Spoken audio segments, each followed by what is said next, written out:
Nama saya Inola Anggina. Di sini saya akan membahas materi 12 tentang nasak, ijtihad, dan ittiba.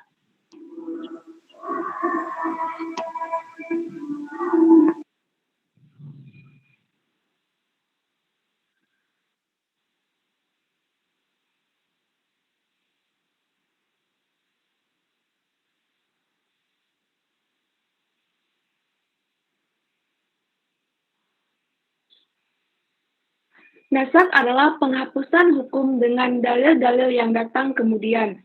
Pembagian nasak ada 5. 1. Nasak sarih, yaitu berakhirnya hukum yang disesuaikan. 2. Nasak zini, adanya 2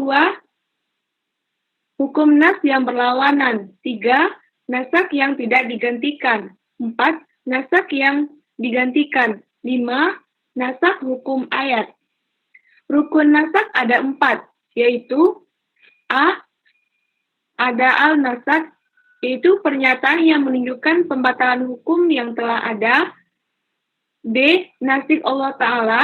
C. Mansuk, yaitu hukum yang dibatalkan. D. Mansuk anhu, yaitu orang yang dibebani hukuman.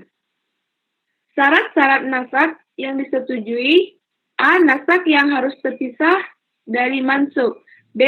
Nasik harus lebih kuat atau sama kuatnya dengan mansuk. C. Nasik harus dalil-dalil syar'i. D. Mansuk harus hukum-hukum syara. Yang tidak disetujui. A. Nasik dan mansuk tidak satu jenis. B. Ada hukum baru sebagai pengganti yang dinasakan. C. Hukum pengganti lebih berat daripada dinasakan.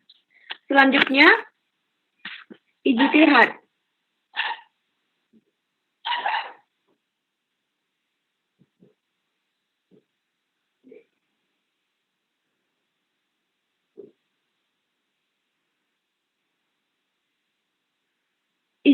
Ijtihad secara bahasa berasal dari kata jahada. Ada 2 bentuk yang berbeda kata masdarnya. A. Jahdun, yang bermakna keseriusan dan kesungguhan sepenuh hati. B. Jahdun, yang bermakna kemampuan atau kesanggupan yang di dalamnya mengandung arti yang sangat sulit, susah, dan berat. Ijtihad menurut istilah ialah proses dan usaha yang sungguh-sungguh oleh seorang fikih atau ahli agama dalam memeriksa dan menyelidiki Al-Quran dan As-Sunnah untuk memperoleh kesangkaan yang berat atau hukum hingga mencapai tingkat maksimal.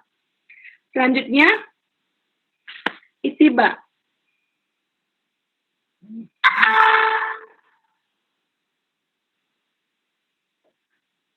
Ittiba dalam buku ilmu usul fikih 1 dan 2 dikatakan bahwa kata ittiba berasal dari bahasa Arab, yakni dari kata kerja atau fi'il ittiba, yang artinya adalah mengikut atau menurun.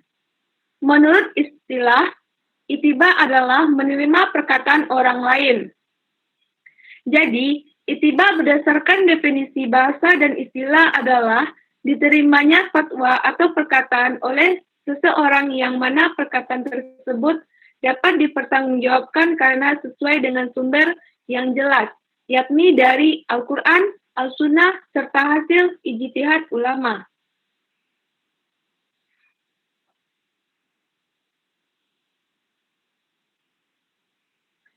Baiklah, sekian presentasi dari saya. Jika teman-teman ada yang bertanya, dipersilahkan.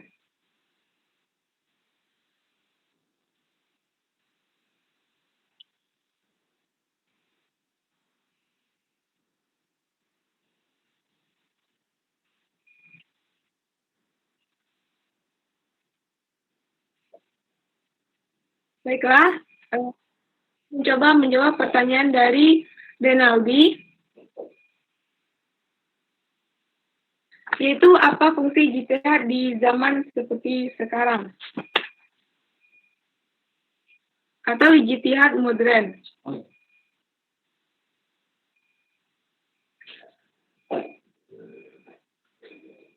Ijtihad di era modern merupakan kebutuhan untuk menjawab permasalahan yang terus bermunculan, yang hukumnya tidak terurai jelas dalam sumber hukum utama, Al-Quran dan Al-Hadis.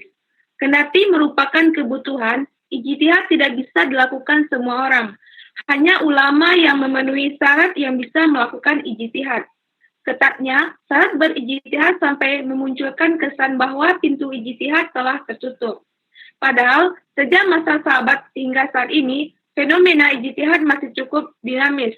Namun, tingkatan mujtahid pun beragam tergantung kemampuan mereka dalam menggali hukum dari sumber utamanya. Bagaimana Renaldi? Apakah sudah paham?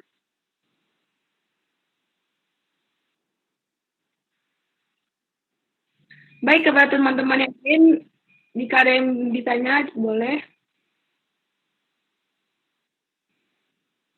Baik, sepertinya tidak ada lagi.